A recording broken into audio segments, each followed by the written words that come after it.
Xitoy iqtisodining yurkiga sanjilgan 8 xanjar. Avtori Mavlon Yasin. Xitoy iqtisodi qiyin ahvolga tushib qoldi. Hozir 10 yildan buyanqi eng cho'ng besimga duch kelmoqda. Xitoy iqtisodi burilish nuqtasiga kirib, zo'r miqdordagi ul aslaha va uy mulkchiligi mablag' selishga tayinadigan koni iqtisodi anisi vayron bo'lib ketdi. Yaqında Wall ko'chasi gazeti, Moliya gazeti, Dunyo bankisi va bir necha iqtisodiy organlarning iqtisodiyshunoslari Xitoy iqtisodi to'g'riliq g'ayri ilmiy muhokama yig'ini echib, Xitoy iqtisodining ojiz nuqtasini o'ttirg'a qo'ydi. Men bu nuqtalarni imkon qadar oddiylashtirib, turlarga ayirib, misollarni keltirib, hukmlarga tushuncha berib, ommabop tilda umumyuzlik analiz qilib taqdim qilaman. Birinchi, Xitoy uy-mulk sohasi umumyuzlik vayronchilikqa petib qoldi. Uy-mulk ilgari Xitoy iqtisodining yillik mahsulot miqdorining taxminan 4dan 1ni egallaydi va Xitoy iqtisodining gullanishida asosli rol o'ynagan. Bu gullangan davri 2020-yilga kelganda tuyuqsiz oxirlashdi. Uy-mulk shirkatlari qarzga bo'g'ilib vayron bo'lishga boshladi. Uy-mulk kasbi binokorlik, bezakchilik, yeshillashtirish, uy ko'chish mulozimati, yo'l, ko'rik, ommaviy qatnash qatorliq sohalarda millionlagan odamni ishga o'rlashtirdi. Bu iqtisodning ishishiga to'kib qo'shdi. Iste'molchilarning jonlanishiga va texnika ko'p xizmat o'rni yaratishga zo'r to'kib qo'shdi. Uy-mulk kasbining vayron bo'lishimi keng doirada millionlagan xizmatchini yo'qib tashlaydi. Bundaq vaqtda odatda bank qarz berish orqali uy-mulk kasbiga shafqatchilik rolini o'ynaydi. Lekin qarzining kengayib ketishidan ansirgan Xitoy hukumatı uy zamin taraqqiyot savdogarlarining oson qarziga erishish yo'lini chekladi. Buning natijasida bino setish, qurilish elib berish va mablag' selish qatorliqlar shiddat bilan tuvallab ketdi. Xitoy iqtisodining taraqqiyotiga va eshishiga turtki bo'ladigan motorning o'ti o'chib ketdi. Ikkinchi, Xitoyda iste'molchilarning ishonchi tushkunlashib ketdi. Iste'molchilarning ishonchi degan iste'molchilarning davlatning iqtisodiy taraqqiyot vaziyatiga asosan ishga o'rlishish, kirim, mol bahosi, o'sim nisbati qatorliq masalalarga universal hukm chiqargandan keyin paydo bo'ladigan bir xil ko'z qarashni va mo'lcharlashni ko'rsatdi. Iste'molchilarning ishonchi yuqori bo'lishi bir davlat iqtisodining sog'lom ekanligini bayon qiladi. Burun Xitoy fuqarolari ig'ir qarziga yuklansimi, uy setib oladi. Chunki u vaqtlarda uyning bahosi nihoyat tez o'sib, ko'p foyda ola oladiganligiga ishonadi. Iste'molchilarning ishonchi yuqori edi. Buningga nisbatan iste'molchilarning ishonchi yuqori edi. Hozir uy zamin bahosining kasatlashishi Xitoy iste'molchilarining umidsiz kayfiyatini kuchaytirdi. Qo'rtmonlarni ching etib olib, uy zamin setib elishdan o'zini qochirdigan bo'lib ketdi. Kasatlashgan va holsizlangan iste'mol ehtiyoji oldida korxonalar mablag' selishni va odam elishni xohlamaydigan bo'lib qoldi. Buni yoshlarning nihoyat yuqori ishsizlik nisbatidan aniq ko'rib olg'ili bo'ladi. 3. Xitoy pul qis bo'lish to'riga tushib qoldi. Xitoyda iste'molchilarning ojizlashib ketishi va fuqaroviy mablag'larning tuvallab ketishi pul qis bo'lishni keltirib chiqadi. Xitoyda iste'molchilar bahosi izchil tuvallab ketdi. Iste'molchilar bahosi degan fuqarolarning setib olish kuchining va mulozimat bahosining o'zgarishini ko'rsatadi. Buning tuvallab ketishi iqtisodning zo'r chekinishini keltirib chiqaradi. Buning bilan bir vaqtda korxonalarning bahosimi to'xtamay tushib ketib boradi. Pul qis bo'lish oila va korxonalarning qarzini qaytarishni texmo qiyinlashtiradi. Bu aholilarning qarzi ololmay borlig'ini yo'qotish, korxonalarning taqilish va vayron bo'lish iqimini teziltadi. Bundaq masalalarni odatda hukumat chiqimni keng ko'lamda ko'paytirish, banki o'sim nisbatini tushirish, iqtisoddagi pul va kreditni kengaytirish va osonlashtirish orqali qutqizadi. Lekin Xitoy bundaq choralarni qo'llanish orqali iqtisodni jonlantirishga ishonchi yo'q. Bundaq qilsa, uy-mulk ko'piga texmo yo'g'inab, hozirgi g'oyat zo'r qarz yuki texmo ig'irlab ketishidan ansiraydi. Xitoy mushunda qutulg'ili bo'lmaydigan yomon aylanmaga petib qoldi. 4. Xitoy bankisining qarz berish iqtidori ojizlab ketdi. Xitoyning umumiy qarzi GDP'ning 300%dan oshdi. Buning ichida ko'p qismi yerlik hukumat qarzi. Taraqqiyot savdogarlarga yer setib berish yerlik hukumat moliyasining muhim manbasi edi. Lekin hozir bu manba qurib ketdi. Buning natijasida yerlik hukumat moliya besimining kunsiri eshishini keltirib chiqardi.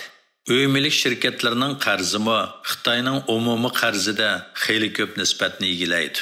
Xitoy bankisi hozir yerlik hukumat qarzi va ömürlük qarzi bu ikki yuqori qarz sohasida nihoyat cho'ng qiyin xatar ichida turibdi.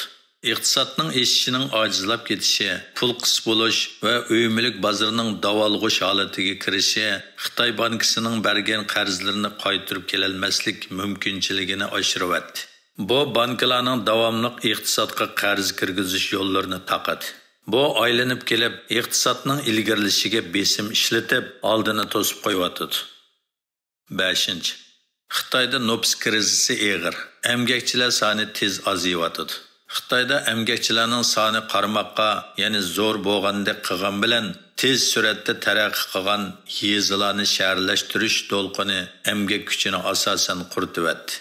Tug'ilish nopisining ozayishi, umumiy nopisining yigilab qerilishiga yuzlanishi Xitoyda emgak kuchining va iste'molchilar to'pining tez kichiklab ketib borganligidan darak berdi. Bu kelgusida Xitoy iqtisodining sijil eshishini amalga oshirishda texmo taski to'xtaydi. 6. Chet el mablag'larining chekinishi tezlashdi. Xitoy iqtisodining borgansiri xiralashishiga ergishib, chet ellik mablag' sog'uvchilar chekinib chiqib ketyapti.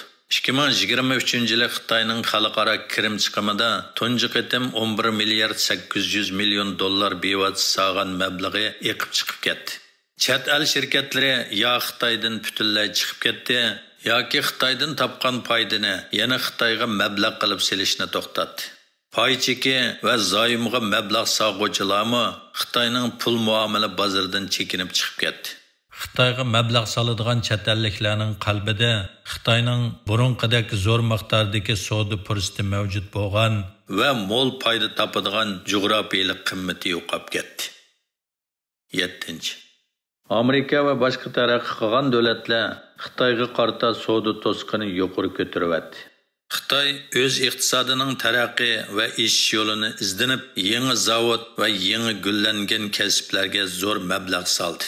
Bo'libmi bulg'inishni azaytadigan, sarfiyatni azaytadigan va ekologiyani yaxshilaydigan yeshil fan texnikaga zo'r mablag' soldi. Lekin Xitoyning ichki ehtiyoj ajansiz bo'lg'achqa ishlab chiqargan mahsulot zo'r darajada eshib ketdi. Bu mahsulotlarni oladigan xaridorlarni chet eldan izlashga to'g'ri keldi.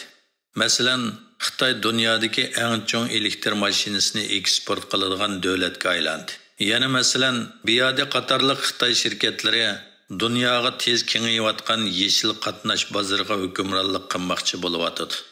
Xitoy yasamachilikni va eksportni hassilab taraqqiy qildirish orqali Xitoy iqtisodini jonlantirmoqchi bo'lyapti. Ammo Xitoy Amerika va boshqa taraqqiy qilgan iqtisodiy gavdalarning kuchli qarshiligiga duch kelyapti. Bu davlatlar Xitoy mahsulotlariga import cheklamasini kuchaytiryapti. Bu Xitoyning eksport qilish orqali iqtisodni jonlantirish yo'liga zo'r to'sqinlik elib kelyapti. 8. Xitoy iqtisodining eshishi uzluksiz ostilayapti. Ilgari Xitoy hukumat chiqimini bo'libmi tosh yo'l, temir yo'l, aerodrom, port qatorliq asosiy aslahalar chiqimini kuchaytirish orqali iqtisodning o'ng'ishsizligiga taqobil turadi. Biroq hozir Xitoyning tosh yo'l, temir yo'l va aerodromga bo'lgan ehtiyoji asosan qondirildi. Iqtisodni jonlantiradigan boshqa unumli turlar nihoyat oz.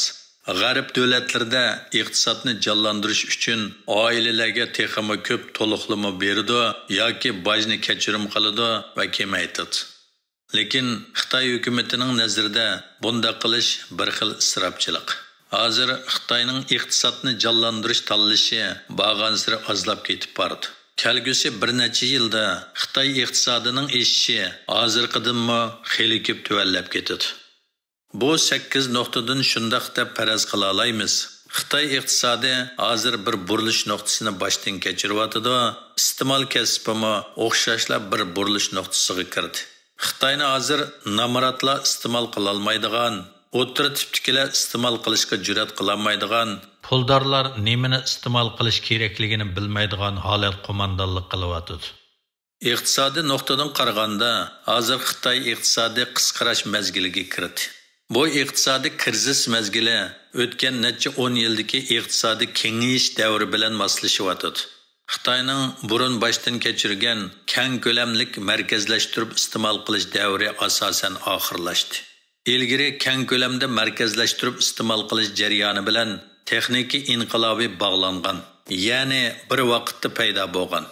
Hozir bu texnika inqilobi asosiy jihatdan oxirlashdi. Yangi narsalar texnik keng ko'lamda maydonga chiqmadi. Masalan, televizor, mashina sohasida nurg'un yangiliklar borliqqa kelganda qilgan bilan yangi fursatlarni yaratishda roli yo'q. Xitoy ikki xil pasib vaziyatga duch keldi. Bir qancha yetakchi kasb butkul Xitoy iqtisodining ahvolini belgilaydigan davr o'tib ketdi. Ilgari yaxshi fursatni topsalar, korxonlar pul topa oladigan davrmi o'tib ketib boradi. Xitoyda qiyrilishish darajasi har qanday tasavvurdagidinmi ig'ir bo'lishi mumkin. Oylik yashanganlar kutinish puli 10 ming yuandan oshadigan nopis taxminan 10 milliondan oshadi. Kelgusida yashanganlar to'piga munosabatlik iqtisodiy faoliyatlar, masalan, kundalik iste'mol, oila mulozimati, sog'lomlik mulozimati, sayohat ko'ngil ichish, ma'rif mulozimati zo'r darajada jamiyatga ta'sir qiladi. Lekin bular iste'mol bilan munosabati bo'lmaydi. Aksicha, iqtisodning taraqqiy qilish putini tushab qo'ydi.